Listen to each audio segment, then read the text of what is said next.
Chapter 13, and I'll be reading verses 4 through 8. Love is patient and kind. Love does not envy or boast. It is not arrogant or rude. It does not insist on its own way. It is not irritable or resentful. It does not rejoice at wrongdoing, but rejoices with the truth. Love bears all things, believes all things, hopes all things, endures all things. Love never ends. As for prophecies, they will pass away. As for tongues, they will cease. As for knowledge, it will pass away.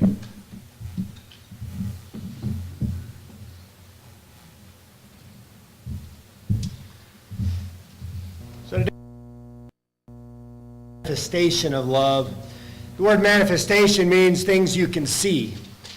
And love that is not seen, love that cannot be shown, is really not love at all, at least not in a godly sense.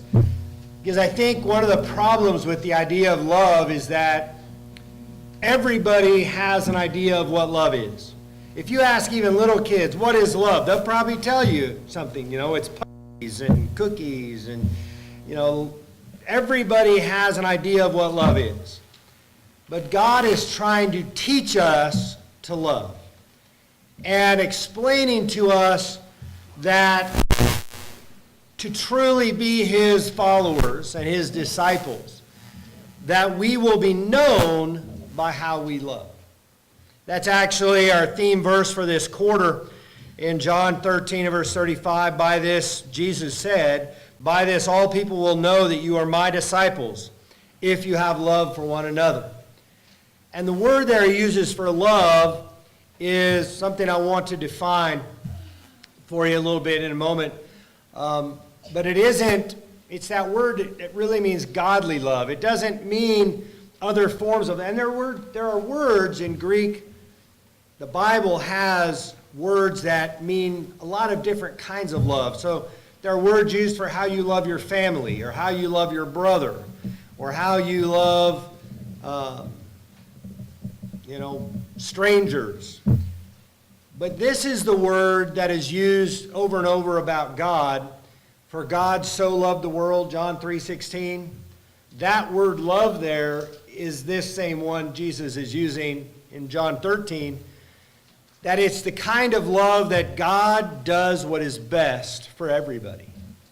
He actually is always caring and always concerned with every single life that exists in this world.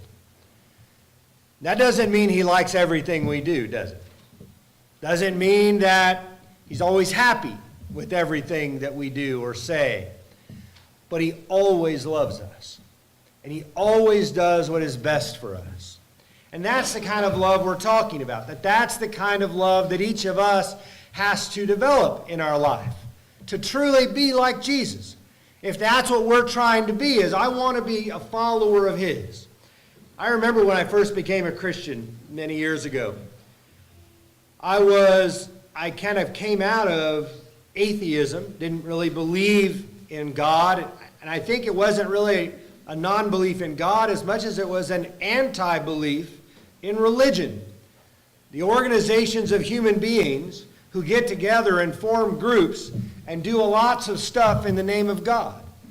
And I have learned throughout the decades that many things that people say they do in the name of God, God didn't say anything about. And lots of people do things in the name of God that God isn't happy with. You can go all the way back to Israel, look all through the Old Testament and watch God talk to these religious people who believed God, who were devout and religious in their behavior, but who often weren't doing things that pleased God. And so I used to say when I was a new Christian that I wasn't very religious, but I was a devout follower of Jesus Christ. Because that's what I wanted to do. I didn't want to just follow the whims and nature of human and humans and their traditions and the things they set up. I wanted to follow Jesus. He was who I'm trying to emulate myself. He's who I'm trying to follow. He's who I also realize I never quite make it. But I always keep striving because he has given me everything to overcome my weakness and my shortcomings and my sin. And so I want to talk a little bit about love manifest, and I want to read this verse from Ruth. Where you die, I will die, and there will I be buried. May the Lord do so to me, and more also, if anything but death parts me from you. That verse is read in a lot of weddings because it's a kind of sentiment that people think of when they think of people getting married, that they are going to love one another until death parts them. And this is a passage that is talking about a woman to her mother-in-law. How odd is that? That one of the greatest examples of love in Scripture is a woman to her mother-in-law. It is kind of one of those forced relationships, often good, but stereotypically it is a troubled relationship, oftentimes. And yet, we see in this story of Ruth, we see real love manifested. And we're going to read about it in a little bit. But I want to talk about it first, because Jesus said when he was asked about the greatest commandment in the law, he said to love the Lord your God with all your heart, mind, and soul. He was actually somewhat quoting Deuteronomy 6:5, which says, love the Lord your God with all your heart, soul, and strength. But he's using a word that we defined last week in 1 Corinthians 13. I'm not going to go through all of that again, but I do want to kind of look at it a little and just remind us of the two things I talked about love last week. And then I hope you remember them for those who are here. So if I were to quiz you right now, could you give me number 1 and number 2? For those who are not here, I'm going to give them to you anyway. But 1 Corinthians 13, if you would, turn there with me. And I just want to highlight a couple of things about it. You can actually spend a lot of time looking at each little component of what he describes as love. But I want to focus initially on the first 3 verses that the Apostle Paul said that if he did these wonderful things like spoke in tongues, or he had prophetic powers and he understood all mysteries and knowledge, and if he had all faith, and if he gave away everything that he had to help people, and he even delivered his life up to be burned, he said, but if I have not love, I receive no profit from it. So what he's telling us in the first 3 verses is his motivation, his intentions are critical to love. That I can do things that look loving to other people, but if my motive is for other people to say nice things about me, or to get praise, or I want to make sure everybody knows that what I'm doing so that I can puff up and talk about and build my pride and be arrogant about it, then that's not real love. And even Paul talked about last week, where I looked at some passages, Paul talked about some people preach the Gospels from wrong motivations. He was glad that the gospel was still preached, but the reason they were doing it was either to get money, or to make him look bad, or for different kinds of reasons, maybe for power and prestige. People can do things that look good and have bad motives, at least bad in God's sense. And what we're talking about when we're talking about love is really examining your heart. Look at why you do what you do. Jesus himself, he talked a lot about to the people he spoke with directly to examine themselves. Paul talks about in the end of his second letter to the Corinthians in chapter 13. Talks about examining yourself whether Christ is really in you. You ought to be able to look at yourself and examine your motives. Are they really honest? Are they really true? Do you really want the best for someone else, or do you simply want credit What is it that you're looking for? What is your intention? What is your motive? That's important to love. It's important for you when you love. But the second is just as critically important. And that actually starts in 1 Corinthians 13 there in verse 4 when he starts describing what love is and what love is not. So love is patient and it is kind. It is not envious or boastful or arrogant or rude. It always strikes me that there's a lot more negatives here, a lot more things love isn't than it is. But he says it doesn't insist on having its own way. It's not irritable or resentful. It doesn't rejoice at wrongdoing. It rejoices with those things that are true. Love bears all things, endures, or hopes all things, believes all things, endures all things. And remember, I said last week, that word, there's an interesting word there for all things. It's just a single word that means everything in a category, everything of a category. And so what he's talking about bearing all things, he's talking about bearing everything that is in that category of things that you should bear with. Believing everything in that category of things you ought to believe. Enduring everything you ought to endure. That's what he's talking about. Everything that you should hope for, you should hope for. That's what love does.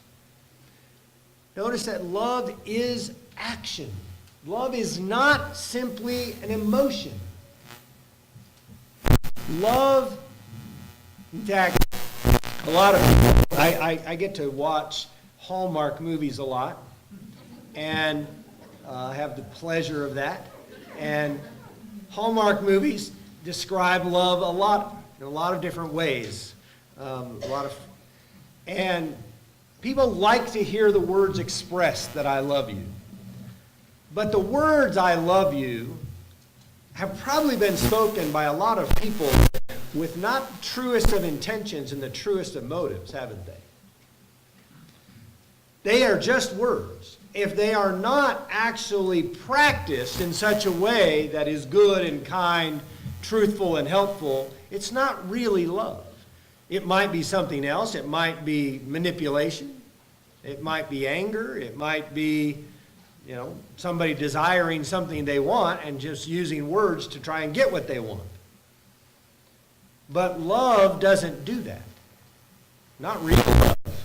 Which is why often what we describe as love, one of the common phrases in our culture right now is love is love. It's a phrase referring to no matter who somebody loves, whether a man loves a man, a woman loves a woman, it's all the same. Now, if they were using the word love the way the Bible uses the word love, I would agree with that completely. Because one of the great examples of love in Scriptures is actually David and Jonathan. Now, people with an agenda to prove that homosexuality is acceptable to God like to point at that and say that David and Jonathan were homosexuals. There's no indication of that whatsoever other than the fact these two men loved each other. But what has happened with the word love is that it often means something else. So when they mean love is love, they mean sexual desire. And sexual desire and love are not really the same thing. Sometimes they go together. Ideally they go together, but very often they don't. And people, because of sexual desire, calling it love, love has become confused and manipulated and twisted. So that what God means when he says he wants you to love people, it gets turned around in meaning things that people want it to mean rather than what God wants it to mean. And so from that perspective, I want to a couple of passages. First one in 1 John chapter 4, because this is one of the great manifestations of love, and that's in God giving us his Son. In 1 John chapter 4, 9, it reads, "In this the love of God was made manifest among us." And what he says is, this is how we saw God's love. Because that's what the word manifest means, to see something. And he said, this is how we saw his love. He says that God sent his only Son into the world so that we might live through him.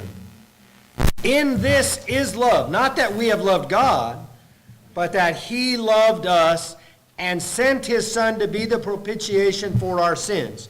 Now I want you to think about this in that second part of that, in verse 10. It says that he loved us and sent his Son. Are those two different things? Or is sending his Son to be essentially the thing that offers us mercy? That's what the word propitiation really means. Jesus came, he was sacrificed and killed on the cross that we might have mercy and that our sins might be cleansed. And he says, but that is part of the love. See, God had the motivation to help us, didn't he? And then he actually helped us. What if he had the motivation to help and then didn't do it? Is that love? Have you ever been in that situation where you wanted to do something? You're like, I should talk to this person. I should call this person. I should go help this person. I'd do this person. But it's like, you get busy and you get distracted. And you get tired. And then you have to go to work the next morning. And then you forget. And you're like, oh, a week goes by. And you go, oh, I wanted to do that. And I haven't done that. Now, was the motivation to love somebody there? But did I actually love them? No. I was motivated to love them and didn't actually do it. Because that's what real love is. It's the motivation and the action that completes it and makes it perfect and makes it whole. Without both parts, it's just not complete. It's not really love. And so, let's look at this. I want to look at Ruth, the book of Ruth, the first couple of chapters. Because I want you to look at a couple of different people here. And I want you to think about love as we read through here. And just kind of, we're going to read the whole thing, partly just to help us understand the whole scenario. A lot of us may remember it. But this is a time of the judges in the Old Testament. It's a time when there wasn't any rulers over Israel. Everybody just kind of, it was a free-for-all. Everybody did what was kind of right in their own eyes. There wasn't really any much authority. A lot of tribes that there was a lot of clashes even between the tribes of Israel. And there was a famine that was in the land. And a man of Bethlehem in Judah went to sojourn in the country of Moab. Now, the reason Bethlehem in Judah might sound familiar to you, obviously, the birthplace of Jesus. And the reason it's the birthplace of Jesus is because this is one of his ancestors. Right? This man is one of those people who ultimately is in the lineage of Christ. But this man couldn't feed his family, couldn't feed his kids, couldn't feed his wife. There's a famine. So they traveled across. Jerusalem is near, it's in the mountains.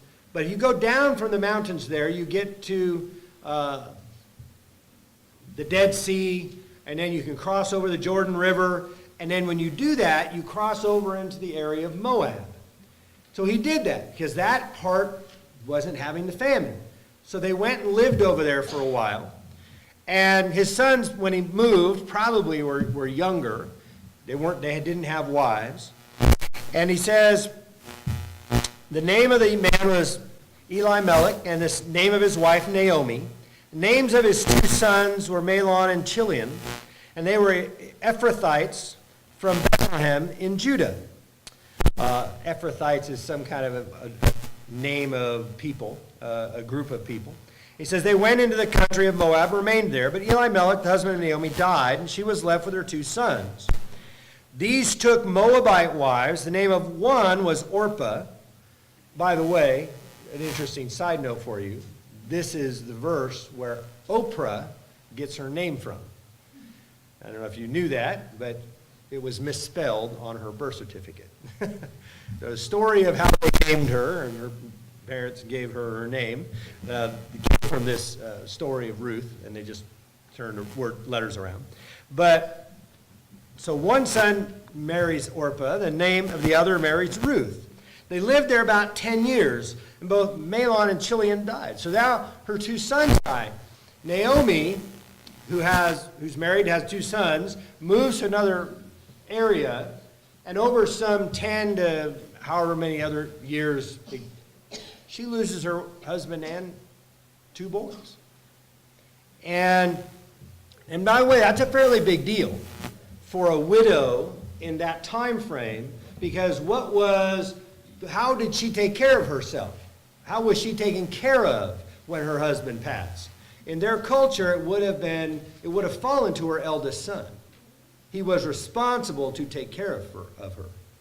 And so now her sons are gone, and she has two daughters-in-law. But now the daughters-in-law have a problem because they are widows, and they're fairly young widows.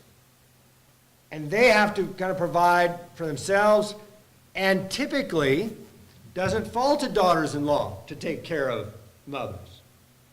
And yet here is Naomi left with two daughters-in-law. And she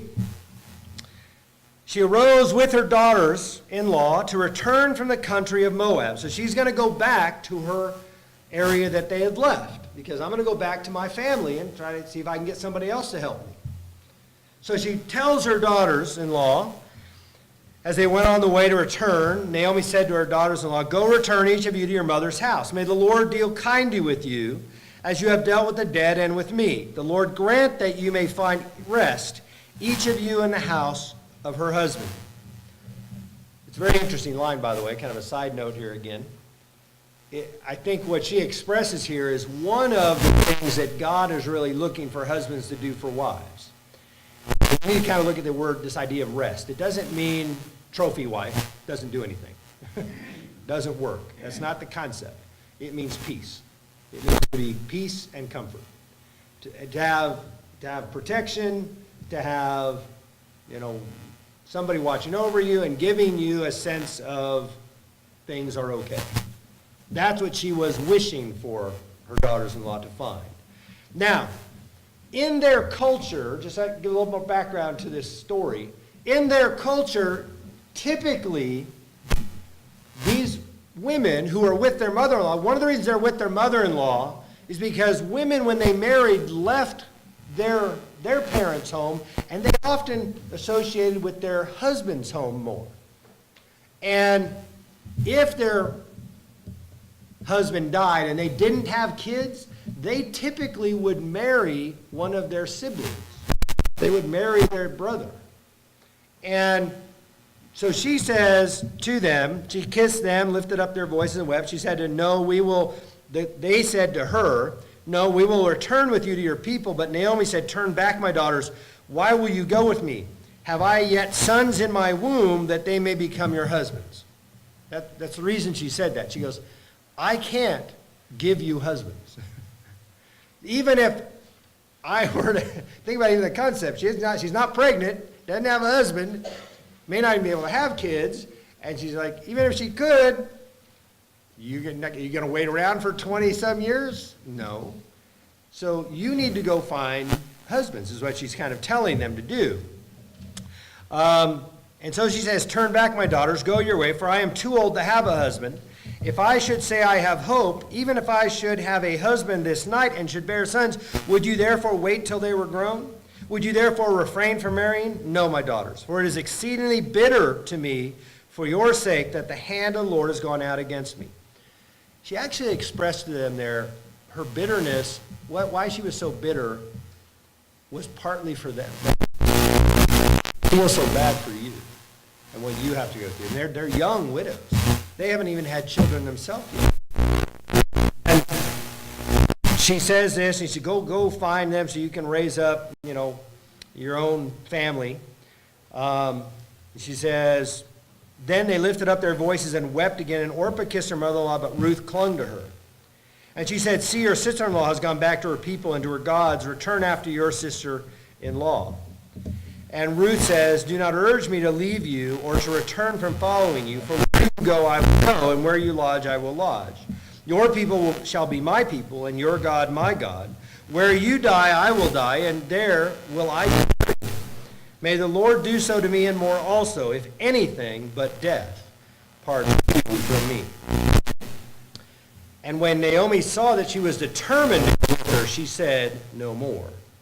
I want you to go back in verse 10.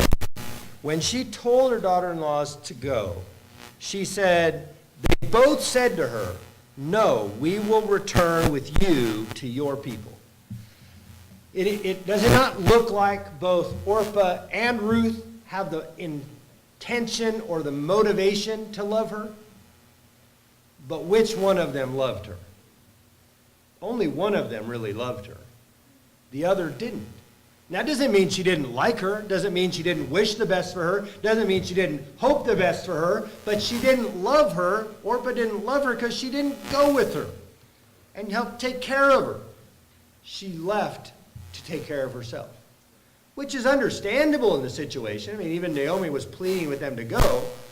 But one other thing that makes this so remarkable and such a great example of love is it shows us exactly these two things that Paul talks about in 1 Corinthians 13 being done by Ruth. Orpah also wants to help her, but when Naomi insists, she goes.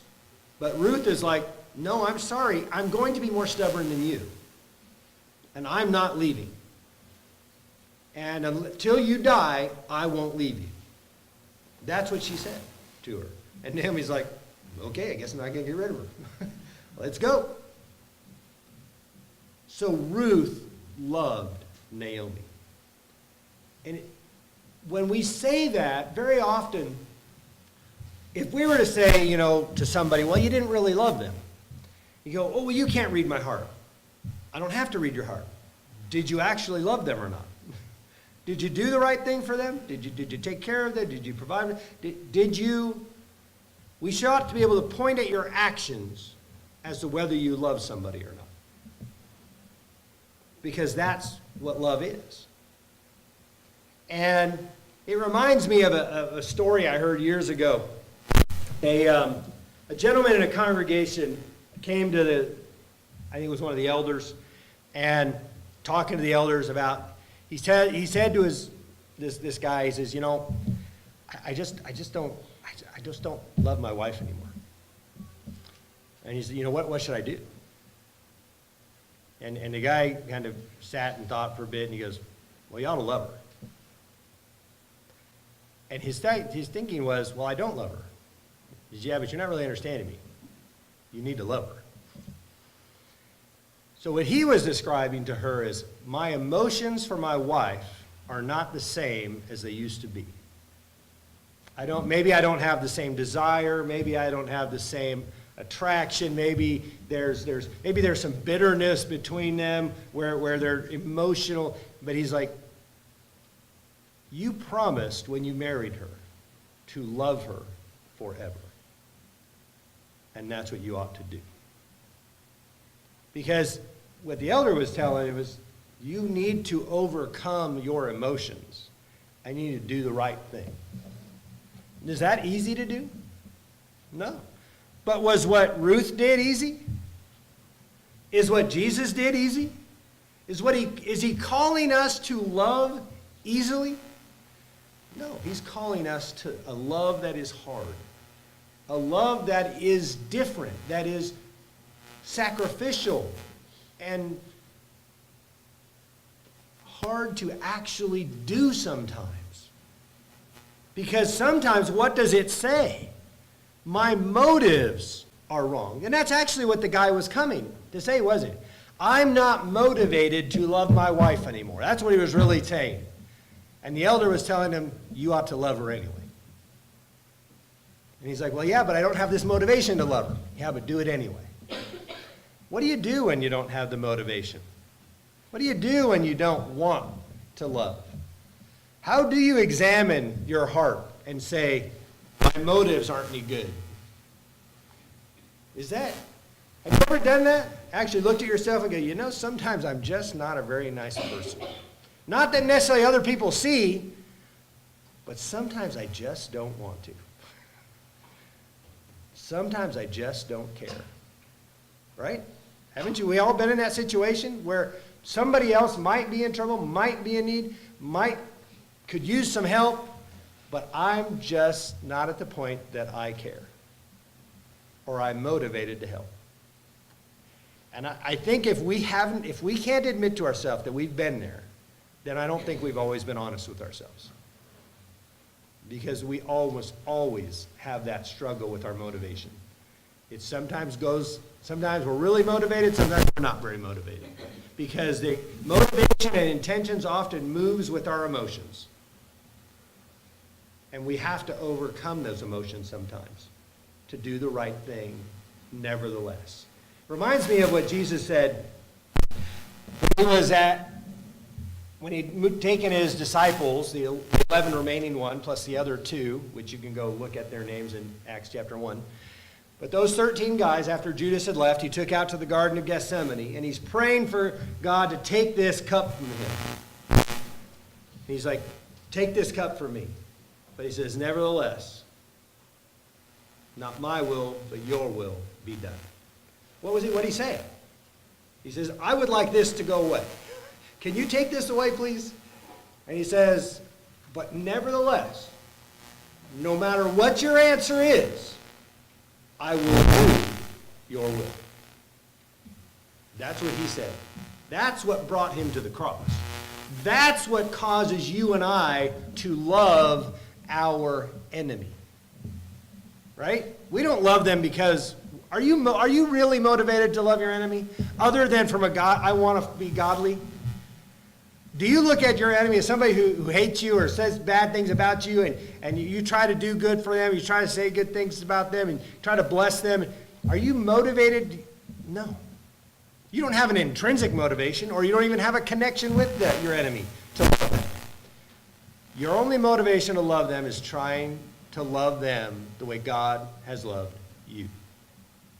And so you are working on your motivation, your intention. And very often, we just get caught up in, well, I do what I'm motivated to do. Rather than working on what we're motivated to do, examining it and making sure that we actually, our motivations are following God. Sometimes we kind of ignore that, ignore examination of our own heart. And we says, well, I did the right thing. But that's exactly what the Jews did in Jesus' day as well. That's why he called them and told them they were hypocrites and told them, that they say, well, I didn't murder him. He says, yeah, but you hate your brother. It's not okay to hate your brother. Well, yeah, but I didn't kill him. Can you imagine that as a parent? Your 2 kids come in, it's like they're fighting and they hate each other and they're saying terrible things to each other. And well, yeah, but I didn't kill him. It's like, whoa, well, good for you. And that's really not the standard. We really want to get rid of the hate. We really want to get to actually trying to love, have a motivation to love them, not just stop yourself from killing them. And so it goes on, in the story. And I want to kind of go into chapter 2 because I think what happens in chapter 2 is really significant. And we're not going to talk about Boaz all that much, not even though he is a significant character in the story as well. But so they came to Bethlehem, and when they had came to Bethlehem, the whole town was stirred because of them. And the woman said, is this Naomi? She said to them, do not call me Naomi, call me Mara. So her name Naomi means pleasant. Now, as we know how people got named, very often the name was significant. And so maybe she was a very pleasant person. And she says, don't call me pleasant, call me bitter. And because that I went out full and I'm coming back empty. That's what she said. Now, she is also going to be in the lineage of Jesus. So she's really not barren. She's really not empty. So, her family is part of what brings forth Jesus, David's grandparents. But anyways, Naomi returned, Ruth with her, and they came from the country of Moab, went to Bethlehem, the beginning of barley harvest. And now Naomi had a relative of her husband's, a worthy man of the clan of Elimelech, whose name was Boaz. And Ruth the Moabite said to Naomi, let me go out to the field and glean among the ears of grain after him, in whose sight I shall find favor. Now I want you to understand what she is going to do. So it's barley harvest. That means all of the farms that have barley growing and are about ready to harvest them, they've got workers that are going to go through those fields, and they're going to glean all the grains of barley so that they can, grind them up and make bread. And they're going to keep them, store them for long periods of time, But she's going to go out. She's not going into the field that is ripe for harvest and going to grab stuff, because that's not what people did into somebody else's field. What the workers would have done if they were godly, they would not have gleaned the corners of the field, and they also would not have picked up anything that fell on the ground. Okay? That was one of the things God commanded them. And those who were poor, who needed food, could go in after the workers to pick up everything that fell on the ground and to glean from the corners. So it wasn't easy picking. She had to come in after the actual easy pickings, and she had to pick up stuff off the floor or off the ground and in the corners. And that's what she was doing. Now typically, this would have been a man who would have done that for his family. And Naomi is having her daughter Ruth do it, because these two women don't have husbands, don't have male children to help go do that work. And so, and remember what they're doing is they're gathering all that grain into big baskets and carrying them. So heavy work. And so that's what she goes out to do. She goes into his Boaz. She says, go, my daughter. She set out and went and gleaned in the field after the reapers. She happened to come to the part of the field belonging to Boaz, who was of the clan of Elimelech. And behold, Boaz came from Bethlehem. He said to the reapers, the Lord be with you. And they answered, the Lord bless you. And then Boaz said to his young man who was in charge of the reapers, whose young woman is this? And the servant who was in charge of the reapers answered, she is the young Moabite woman who came back with Naomi from the country of Moab. She said, please let me glean and gather among the sheaves after the reapers. So she came and has continued from early morning until now, except for a short rest. So she's working hard to provide for her mother-in-law and herself. And Boaz said to Ruth, now listen, my daughter, do not go to glean another field or leave this one, but keep close to my young women. Let your eyes be on the field that they are reaping and go after them. I have not charged the young men, or have I not charged the young men not to touch you? So he's like, basically, he has warned all the guys, don't bother her, because she's in danger, isn't she? She's a young woman. These are not cultures that have police forces. Your only real protection is your family. And she and Naomi are in no position to protect themselves from the physical force of many men. And so Boaz has essentially said, okay, he's warned them. I'm watching after her. Don't touch her. And so you just picture the environment that she's in, that has to be said. Okay? This is not the wonderful, Hallmark movie, small little town situation she's in. This is a difficult situation that she and Naomi are in. And Boaz is kind of helping her along. But I want you to see a couple things have you noticed already that everybody around the area knows what's going on? Oh, this is the woman that came with Naomi. It's like, it has spread like wildfire. All the story about Ruth coming back and Naomi coming back. And so she fell on her face. He told her, and when you are thirsty, go to the vessels and drink what the young men have drawn. And then she fell on her face, bowing to the ground, and said to him, now also, what did she say? What he said there, go drink from their vessels. which means she didn't have to go to the well and pull up the water. Well, how heavy is pulling up gallons of water? That's not easy work either. This is all physically demanding work. And so he's helping her out. She falls on her face. Why have I found favor in your eyes that you should take notice of me since I'm a foreigner? So she's looking at Boaz going, I'm this woman from Moab who the Jews don't generally like all that much. And he said, why are you helping me out? And Boaz answered her, all that you have done for your mother-in-law since the death of your husband has been fully told to me. And how you left your father and your mother in your native land and came to a people that you did not know before. The Lord repay you for what you have done, and a full reward be given you by the Lord, the God of Israel, under whose wings you have come to take refuge. That, I think, is really the key part. That's why I wanted to get to this part, and we'll end here. But Boaz was telling her, the reason that I'm going to take care of you is because you've taken care of her. And this is what God has asked of us to do. And you've come to the God of Israel. And I'm only going to pass along what the God of Israel has done for me. And I'm going to pass that on to you.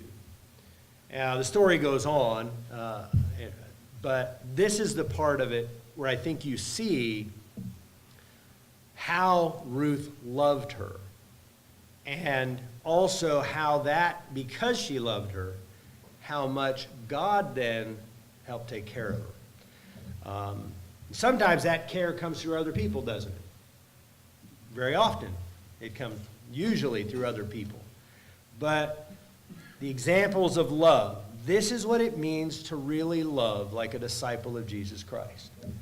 To not only be motivated, to have the intention to do the right thing, but to follow through and do it.